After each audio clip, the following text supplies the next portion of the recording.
Naka-full alert status na ang buong puwersa ng Cebu Police Provincial Office bilang paghahanda sa posibleng epekto ng papalapit na bagyong Uwan.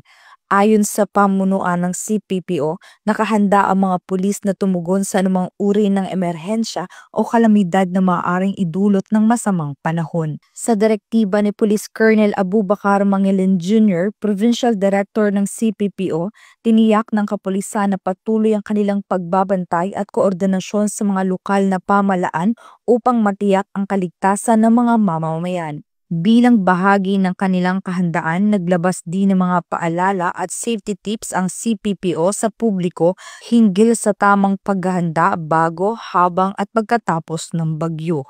Kabilang dito ang maagang paglikas sa mga mabababang lugar at pagtitiyak ng komunikasyon sa mga otoridad sakaling kailanganin ng tulong.